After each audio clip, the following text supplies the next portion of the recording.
Hello there, Capricorn Rising. Welcome to your 2025 forecast, my version of it at least. I want to start off by saying that and acknowledge something here. From 2008 to pretty much 2024, all of the Capricorn people and Capricorn risings had a major planet, Pluto, go through the world and completely revamp your world.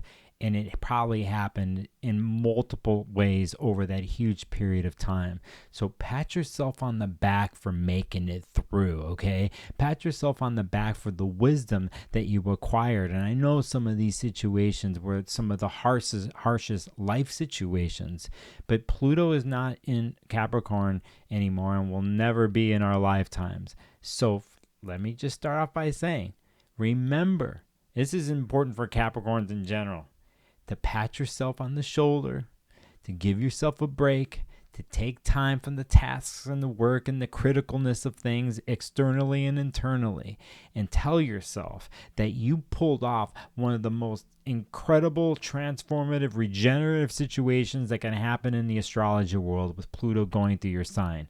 How's that for a start to your forecast for 2025? Taking that energy, taking this new realm that you're going into the year. We're going to start off here. I'm going to mention something here because basically in January, I want to mention an important date. The full moon that's going to happen on January 13th in Cancer affects you because it's during the birthdays while the sun is in Capricorn. That affects you. There's also a new moon that happens at the end of 2024. Those are some lunations. I also want to point out another important lunation for you that will happen here, and it is July 10th when the full moon happens in Capricorn.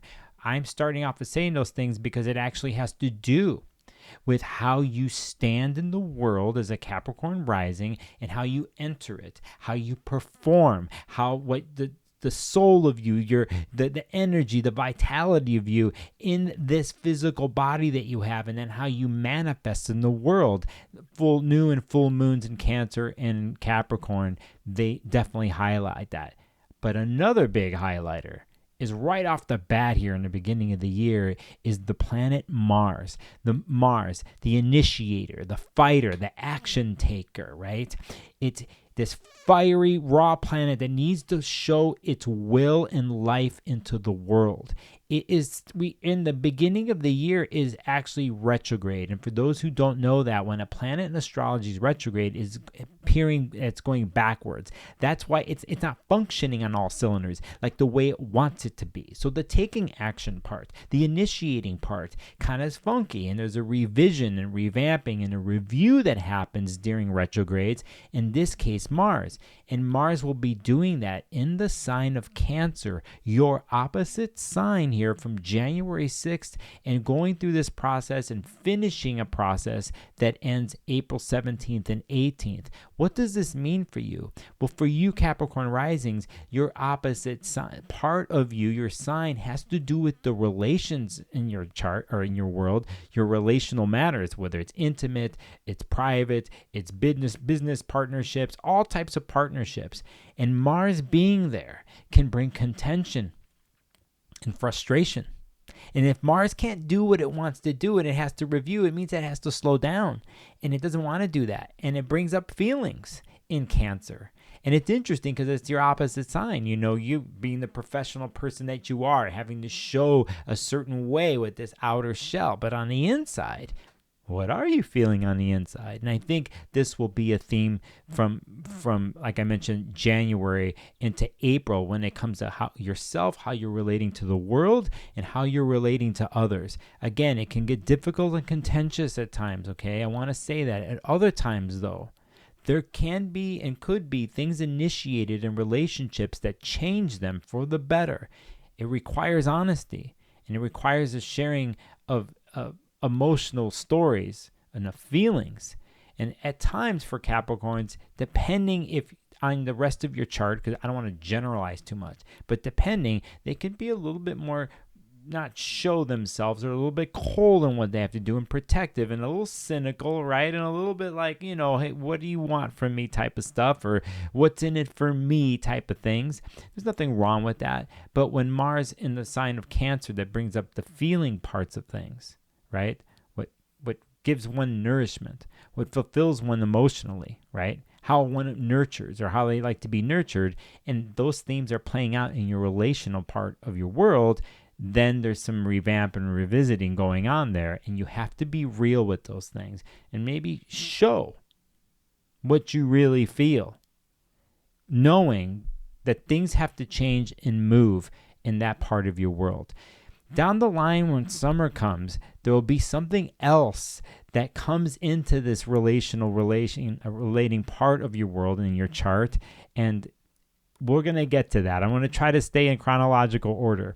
When we get to February, something interesting happens because the planet Jupiter, planet of expansion, hope, faith, optimism, seeking things, seeking the truth of something, our biggest planet in the solar system, right? Anything it touches, it enhances, makes it bigger. It's been in the air sign of Gemini since the summer of 2024, and at the end of 2024, it's going backwards too. So we have another planet here that's not functioning on all cylinders and going through a revamping and testing and disciplinary process that it doesn't necessarily like. Well, the first week of February, it gets to start to move forward and expand upon the way it likes to. And this movement is happening in the part of your chart that deals with your daily regimens and how you serve yourself, how you serve your job, your career, or whatever you're serving.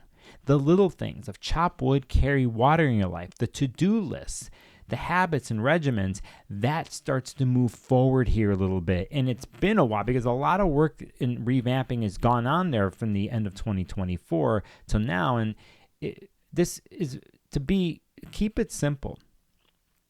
I want you to think and view from the time you get up in the morning to when you go to sleep at night, what you habitually do in between those times, and have you revamped and reviewed and taken a look at what's not running on all cylinders in that area of your life. Now, mind you, this place that I'm talking about can also affect pets that you might have. It also can deal with like the parts of one's body and certain parts that don't work and can bring could not function on all cylinders, like, and bring illness. This is seriously like your body, and I'm not prophesizing that you're going to get sick, but there could be a story that you've been looking at, like, oh, there's certain part of my body that's not going, or I want to change this, or it has to do with your diet and your nutrition, and those dietary and nutritional ways need a revamping and need structure. And luckily you, I think, like to eventually find discipline and structures in what you do. So remember, Jupiter being in Gemini, moving forward in the beginning of February all the way to June, I think you actually start to line this stuff up. Again, you have to gauge if you've been doing the work. And if you have, this is when you apply, okay? So that place in your chart is called the 6th house. Remember that. Now, to continue going through spring, we're going to get into eclipse season. That's going to happen to March and end, middle of March, end of March. And this is fascinating because there's so much that goes on astrologically at this point. In your world, it is affecting and starts a story that affects how you think and what you believe. And this has to do with the 3rd house in astrology that deals with how you think and the quick connections and your quick surroundings and short journeys, your neighbors and your siblings, what's around you, but kind of like how you what you envision there. And then the other side is Virgo in the part of your world chart that deals with the bigger, the farther reaches out, the highest truth and the sharing of that and the acquiring of the truth and your philosophy and your ethics and what you believe in, right? So the eclipses here starting this year will be touching upon those parts of your world this whole year and all the way into 2026, okay? And there's other things that are going to push this story along Just to be clear, it's March 13th. We have one of our eclipses that happen there, and then we have some other big ones that happen on September 7th and September 21st, etc. There's another one thrown in there at the end of March that happens in Aries, and I'm going to get to this in a second. It leads me to a story here that for the last year and a half, these eclipses that will, like I mentioned, are going to happen in the signs of Pisces and Virgo. They've been happening in the signs of Libra South Node and Aries North Node. Okay, what does that mean? It means there is a coming and going, a disposal of things and the bringing in of things. The disposal things might have happened in your career or some changes that happened there, right, that needed to go away, whether it's your actual career position or how you view career and what your reputation means to you. Something might have changed there. And then for the last year and a half, we've had a focus on home and family and where you come from and lineage. And these two places work together. They're one and the same. Okay, so this place that has to do with home and family, career, and like your foundations of where you come from has been going through some sort of movement or wanting to. And we get a hint of this even more here when the springtime, when the planet Neptune, that's been in the sign of Pisces for more than a decade now, is going to leave Pisces briefly, going to leave Pisces and move into the sign of Aries at the end of March. Saturn, your ruling planet that deals with discipline, structure, reality, time, mortality, right? The authority. That planet will move into Aries at the end of May. Briefly. So you'll have two major planetary bodies that will move into Aries, which affects your home, family, and past chart, memories, foundations, what that all means to you. I don't think this shouldn't be a surprise. I think you've been having clues into what's been going on because of eclipses the last year and a half there anyway, okay? So saying that, when we get into this period of time, spring into summer, those two planets start the story and show a different spotlight on your home life, but then it's going to stop. And those two planets are actually going to go backwards all the way for the rest of the year, back into the part of your chart that has to do with how you think and what you believe and those themes, right? And so on and so forth. But you could see here how there's the end of a story and then going into a beginning, and then just starting that beginning and then having to go back and tie up loose ends. And I think that's a big part of this year in general for astrology, is the ending of stories and moving into one, but then having to go back and then clean it up. So it happens on many different levels. But for you, let's just remember that it happens predominantly, we're dealing with career, home, right? Relationships.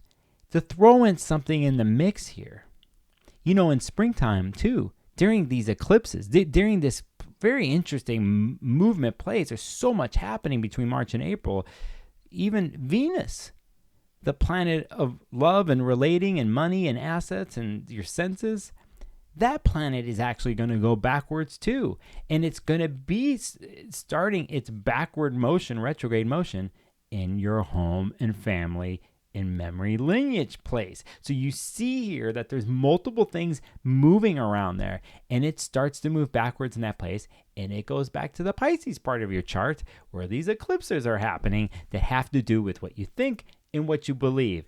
And in a weird way, they're sort of tied in, what you think and believe, how you're communicating in those areas, how you're communicating, let's say, with siblings, and how that affects your past home and family and memories, etc., etc. So there's so much movement happening there. And just to throw in a crazy wrench in all that is even Mercury, the planet of communication. How you form your ideas, thoughts, and opinions will be going backwards too, from the home family part of your chart to actually how you formulate and think and what you believe. So this is so much that's happening here that in the beginning of the year already, that I remember in all this, my Capricorn risings, to give yourself a break And if you're the type of Capricorn that takes on everything responsibility-wise, if you're the type of Capricorn that's always running the show or that is in control of everything, you have to gauge what you truly are in control of or not, or whether you want to be, or if the control thing that happens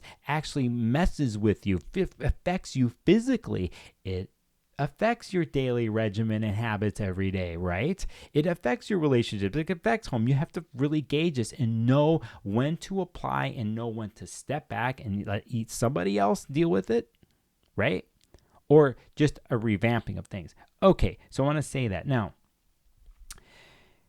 here, when we have movement like this and we get into the second half of the year, like around June, we have another two major planets that move forward too and sort of play the in and out game.